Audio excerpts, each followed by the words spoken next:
Antes de iniciar, hagamos una recapitulación rápida de lo que hemos desarrollado. Nuestro tema es la ansiedad en jóvenes de 15 a 17 años en Estados Unidos y en Europa durante los últimos 20 años. Este artículo tiene dos perspectivas, la innatista y la ambientalista, las cuales nos van a ayudar a determinar con mayor solidez los rasgos del trastorno ansioso. Para responder esta pregunta, tenemos 6 argumentos. 3 de la perspectiva innatista, que son la base heredable documentada de los gemelos suecos y neerlandeses, el riesgo de la agregación familiar y la activación de respuestas biológicas. Y los otros 3 argumentos son la coincidencia del aumento de ansiedad y los cambios culturales contemporáneos, el impacto de las redes sociales y el peso del ambiente no compartido. Según Doering, en 2024, la ansiedad adolescente tiene un factor hereditario muy significativo y para eso tenemos que entender un factor clave, la heredabilidad. La heredabilidad es la variación de un rasgo, en este caso la ansiedad, en porcentaje, la cual se puede medir por los factores genéticos entre individuos, más que por su entorno. Para el estudio se utilizaron 23.317 gemelos de Países Bajos y Suecia. Se preguntarán, ¿por qué gemelos? Porque hay dos tipos, los monocigóticos, que comparten el 100% de su ADN, y los disigóticos, que comparten solamente el 50%. Esto significa que si los gemelos que comparten el 100% de su ADN tienen trastornos de ansiedad parecidos, se deberá más a los genes a que al ambiente. Y si los gemelos solo comparten el 50%, tienen ansiedad también, probablemente se deba por motivos de ambiente y demás, pero mayormente se debe a los genes. Los resultados fueron muy claros. Los jóvenes de 15 años que presentaban alta ansiedad en el estudio tenían alta probabilidad de ser diagnosticados con el trastorno de ansiedad mucho más adelante en sus vidas. Esto se puede relacionar directamente por los niveles de ansiedad que tienen ahorita mismo, en su edad. Además, estos resultados se mantuvieron igual después de descartar otro tipo de síndromes o condiciones como el TDAH, que es el trastorno de déficit de atención, hiperactividad, autismo y otros trastornos como el trastorno de coordinación y atención. Lo más relevante es que estos mismos patrones se replicaron en los Países Bajos, con una muestra completamente independiente. Cuando dos países con culturas e instituciones distintas tienen los mismos resultados, la probabilidad de que sea coincidencia es muy baja. Esto nos dice que hay algo biológico, algo que cruza fronteras culturales en la raíz de la ansiedad adolescente. En síntesis, la ansiedad a los 15 años no solo tiene que ver con el ambiente, sino que tiene un fuerte refuerzo de la heredabilidad. Y esta ansiedad, gracias a la heredabilidad, puede tener consecuencias a futuro para estos adolescentes, llevando como trastornos de la ansiedad hasta pensamientos suicidas. Según Getema, en 2001, el riesgo de agregación familiar constituye un factor biológico importante en el desarrollo del trastorno de la ansiedad. La agregación familiar significa que ciertos trastornos tienden a concentrarse en familias a lo largo del tiempo, lo cual puede ser un factor importante en el desarrollo de estos tipos de trastornos. El dato más importante es que los padres, hijos o hermanos de personas que fueron diagnosticadas con trastornos de ansiedad o familiares de primer grado, como se les dice, presentaron tasas de morbilidad, que significa que son más susceptibles a tener este trastorno a personas que no tienen antecedentes familiares. Según Williams 2015, la vulnerabilidad genética heredada requiere de una interacción con el entorno social para poder desarrollarse como un trastorno clínico. El planteamiento tiene un nombre técnico, diatesis estrés. Diatesis es una palabra griega que significa predisposición. ¿Sabías que el modelo diatesis-estrés dice que hay personas que vienen biológicamente predispuestas y a la par el estrés del entorno activa tal predisposición? ¡Oh, wow! Williams identificó 3 marcadores biológicos heredados que forman un perfil de riesgo. El primero es la alta reactividad fisiológica. El corazón se acelera más de lo normal ante situaciones amenazantes. El segundo es la inhibición conductual, tendencia a evitar lo desconocido. Y el tercero es la afectividad negativa elevada, una disposición estable a experimentar emociones como miedo, la tristeza o la frustración. Sofisticado del modelo de Williams es el rol del cuidador. Los niños con alta reactividad fisiológica son muy sensibles ante cómo sus padres responden hacia su malestar.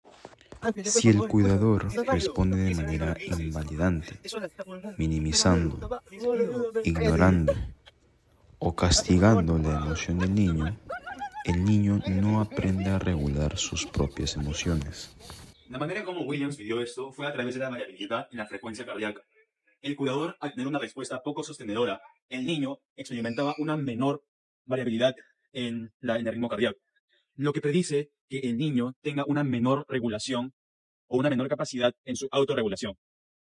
Este argumento es el más complejo del bloque innatista, porque nos dice que la biología y el entorno no son opuestos, sino que más bien se amplifican mutuamente.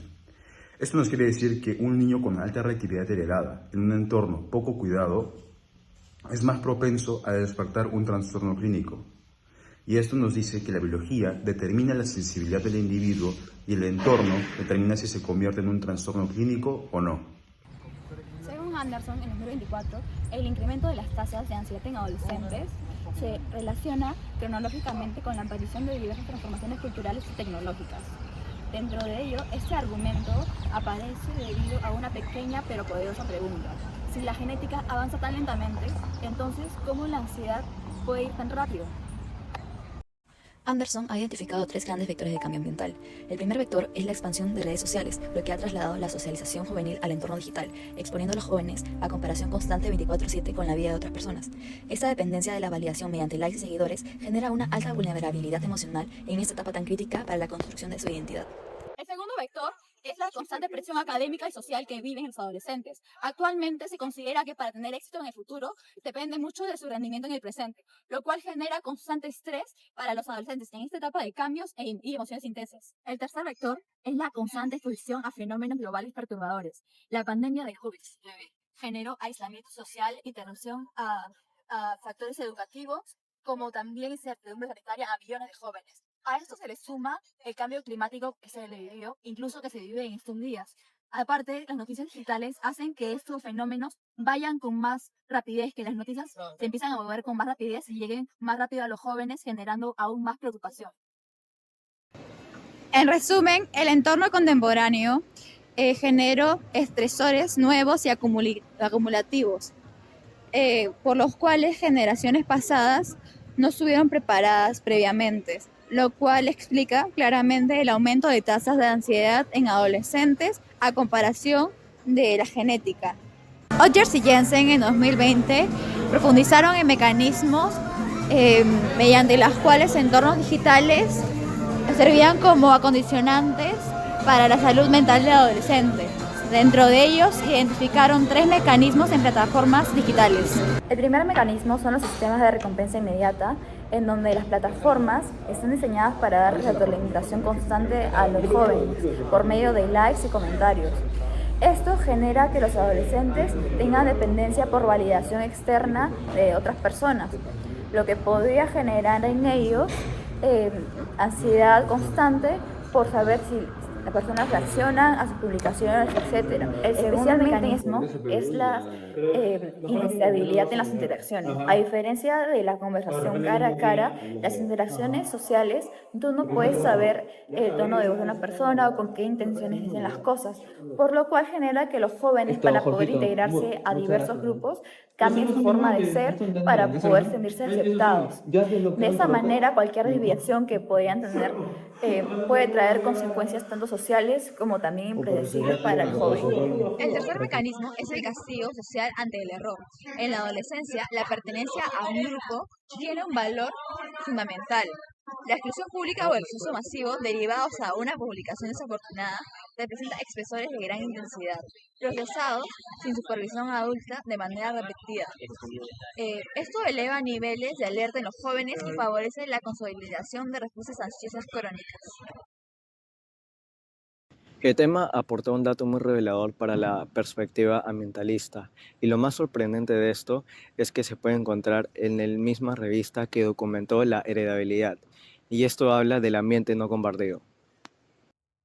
Ahora necesito explicar este concepto. En términos de la ansiedad, de la variación de la ansiedad, esto se divide en 3 partes: la heredabilidad, el ambiente compartido y el ambiente no compartido. El ambiente compartido son aquellas cosas que ponen únicos, por ejemplo, los gemelos, que sería su casa, el barrio, vivencias, y el ambiente no compartido sería vivencias únicas, cosas que diferencian de un gemelo con otro. Lo que GTM encontró fue muy sorprendente. Encontró que la variación de la ansiedad del ambiente no compartido influye muchísimo más que el ambiente compartido. Un poco hablando de datos numéricos, el 55% influye del ambiente no compartido y el 45% está entre el ambiente compartido y la heredabilidad. ¿Esto qué quiere decir? Que de nada sirve fijarse en las vivencias familiares ni en nada de eso que sería el ambiente compartido, sino en las vivencias únicas de cada adolescente, en lo que hace, en su entorno, en los amigos, en el entorno social, etc., para ver si verdaderamente va a desarrollar este trastorno de la ansiedad. Nuestro artículo trata del trastorno ansioso en jóvenes de 15 a 17 años en Europa y en Estados Unidos en los últimos 20 años. La pregunta principal fue si sus raíces son mejor explicadas por la biología o por el entorno. La perspectiva innatista mostró que la ansiedad tiene una base hereditaria. Doering estudiaron 23.317 gemelos de 2 países y demostraron que la ansiedad a los 15 años predice trastornos futuros. GTEMA Estimaron una heredabilidad de 30 al 40%, y Williams explicó qué rasgos heredados pueden activar del trastorno cuando el entorno de cuidado es deficiente. La perspectiva ambientalista también aportó evidencia importante. Anderson documentaron que el aumento de ansiedad adolescente en las últimas 2 décadas coincide con la irrupción de las tecnologías digitales, las presiones académicas y la exposición a eventos globales. Odgers y Jensen describieron mecanismos como la recompensa inmediata, la inestabilidad de las interacciones y el castigo social. Además, Getema demostraron que el ambiente no compartido explica más varianza que el ambiente compartido. Nuestra posición, respaldada por la evidencia, es que ninguna perspectiva es suficiente por sí sola.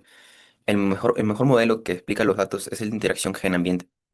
La herencia establece el umbral de vulnerabilidad, cuánto estrés ambiental se necesita para desencadenar el trastorno, y el entorno determina si ese umbral se alcanza, cuándo y con qué intensidad. A partir de todo lo que hemos revisado, no llegamos a una decisión cerrada entre quién fue el ganador entre el innatismo y el ambientalismo. Y eso en sí es una ya. Lo que sí podemos decir con respaldo empírico es que ambas perspectivas se necesitan mutuamente. Getema en 2001 afirmó que su estudio, que cuantificó la heredabilidad, demostró que el ambiente no compartido pesa mucho más que el ambiente compartido. Y Williams, en su investigación, mostró que la biología de riesgos activos se frena según la calidad del entorno de cuidado. La evidencia no apunta a un origen único, sino a una convergencia. Es posible identificar de manera temprana, antes de los 15 años, que adolescentes tienen un perfil biológico de riesgo lo suficientemente alto como para justificar la intervención preventiva, incluso en ausencia de esos síntomas. Los mecanismos digitales analizados por Odgers y Yernes no son directamente compatibles con América Latina. ¿Por qué? Porque los contextos regionales son muy diferentes al entorno social que se ve aquí mismo.